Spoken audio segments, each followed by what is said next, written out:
No quadro de Olho na Saúde, vocês vão saber tudo sobre cirurgia plástica e próteses mamárias. O doutor Danilo Estevão.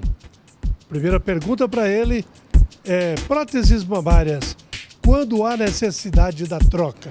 Bom, a respeito da troca dos implantes mamários, não existe uma data certa, tá? Então, a gente troca esse implante a partir do momento que ele esteja dando algum problema para a paciente. Normalmente, esse problema costuma ser da ordem de estética. A gente tem, ao longo dos anos, a formação de uma cápsula ao redor desse implante e essa cápsula acaba desenvolvendo uma contratura, deixando essa mama mais endurecida e de um formato diferente. E isso esteticamente incomoda as pacientes. E aí é a hora de estar trocando essa prótese. Normalmente, a grande maioria das pacientes vão trocar essa prótese entre 10 e 15 anos. Mas não existe esse tempo certo. Pode ser após e também, infelizmente, temos casos que há necessidade de trocar a prótese antes dos 10 anos. Um câncer raro tem ligação com a prótese? Bom, recentemente saiu na mídia e também na parte científica a questão do linfoma, né, anaplásico de células grandes associado aos implantes mamários. O que é o linfoma de células grandes, né, associado ao implante? O linfoma é um tumor que tem origem nas células dos linfócitos. No caso específico dos implantes mamários, esses linfócitos são os linfócitos T, localizados na cápsula, né? Essa cápsula é um tecido normal que o organismo isola essa prótese, que é um corpo estranho, do nosso organismo. Então, há essa formação dessa cápsula, né? E os linfócitos presentes nessa cápsula, por alguma razão, acaba se desenvolvendo um tumor e isso foi denominado de linfoma anaplásico de células grandes.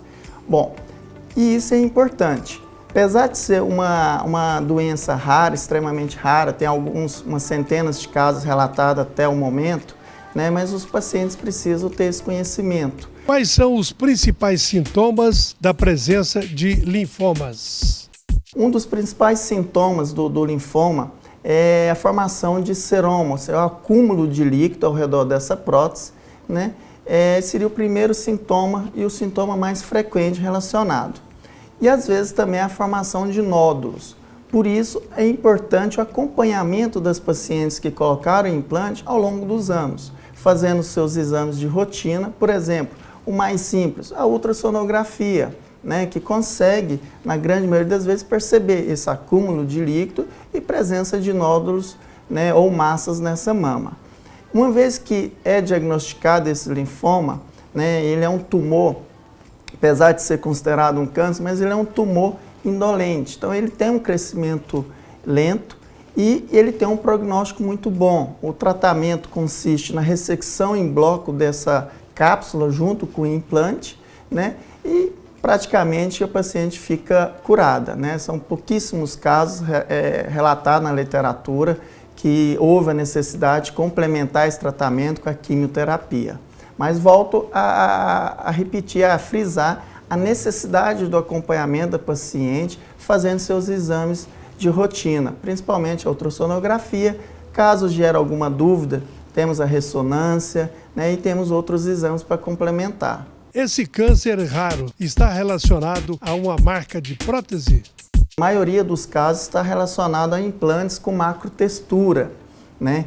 E em virtude de estar relacionado a esses implantes da macrotextura, principalmente da linha Biocell, a fabricante Allergan, que é a responsável pelos implantes da Natrelle, suspenderam a comercialização de 3 modelos da prótese da marca da Natrelle, né, e que foi bastante divulgado, né, um recal que eles estão fazendo, né, e essa proibição voluntariamente a partir da empresa de não mais comercializar esses implantes. É uma doença que tem uma incidência baixíssima, né, então foram centenas de casos relatados na literatura, entre milhões de pacientes que foram operados nos últimos anos, então assim, pode ficar extremamente tranquilo, porém, há essa necessidade de estar fazendo acompanhamento, né? Afinal, o implante é um corpo estranho e esse corpo estranho, ele pode a qualquer momento desencadear alguma resposta do nosso organismo. Então, ficar atento, né, mas não ter essa preocupação excessiva. É o mesmo acompanhamento? Sim, o acompanhamento é o mesmo. Né? Hoje, quando a gente vai no médico, né, principalmente na questão da prevenção do câncer de mama, hoje os médicos estão solicitando a ultrassonografia a partir de 35 anos, uma mamografia, e é um exame, dependendo de cada paciente, é feito anualmente, a cada 2 anos. Né? Então, é da mesma forma. Só que dessa vez, aquelas pacientes que colocaram implante numa idade mais jovem, né? Então tem a necessidade de estar fazendo ali anualmente, a cada 2 anos, a realização de exames e o principal, retornar ao médico, para o médico examinar essa paciente e ver se está tudo bem. Então é uma avaliação de rotina mesmo, nada além daquilo que é feito normalmente. Muito bem, doutor Danilo Estevão. Agora uma pergunta para os gordinhos e as gordinhas. E o sobrepeso?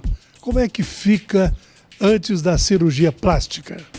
Um paciente que está acima do seu peso, ele tem maior dificuldade na cicatrização, ele tem maiores chances de problemas respiratórios, maiores chances de ter uma embolia pulmonar, trombose venosa associada a uma embolia pulmonar, infecções, né? E além disso, principalmente, é o resultado estético. Alguém que está procurando um resultado, ter um contorno corporal mais definido, fazer uma cirurgia plástica com sobrepeso, com obesidade, não terá um bom resultado.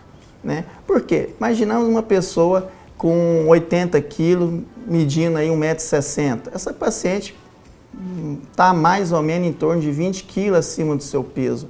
E a cirurgia plástica ela não tem esse objetivo de emagrecer ninguém. Então, assim, ela vai operar, né? Vai fazer a cirurgia, porém ela vai continuar com o peso a mais. E esse peso de 15, 20 quilos vai ter um impacto no resultado estético. Então, por isso a importância de pacientes que estão acima do seu peso ter uma perda de peso antes de fazer a cirurgia, né? É como que eu falo, cirurgia plástica é uma etapa no tratamento, né? Então, assim, inicialmente nós temos que mudar o nosso estilo de vida, nós temos que pensar na nossa saúde, né? E a obesidade interfere em tudo, né? Tanto nos questões de infarto e tudo mais. Então, primeiro, quer fazer uma cirurgia plástica, quer ter uma melhor qualidade de vida, faz um programa de emagrecimento, vai ficar mais flácido, vem a cirurgia plástica, corrige essa flacidez e depois também é importante manter o peso após a cirurgia. Muitos pacientes operam e depois de 6 meses, 1 ano, acaba deixando de lado aquela rotina de cuidados com a sua saúde e volta a engordar. Isso também não é muito bom, né? Então, é importante sempre estar atento na questão do peso e relacionado à cirurgia plástica. E por fim, os cuidados. Quais os cuidados, doutor Danilo, que o paciente precisa ter antes de uma cirurgia plástica? Bom, então assim, antes de realizar qualquer procedimento cirúrgico, especialmente a cirurgia plástica, nós devemos tomar alguns cuidados, né? O primeiro cuidado principal é ali ter uma relação, né, médico-paciente com o cirurgião, né, tirar todas as dúvidas com o cirurgião, né?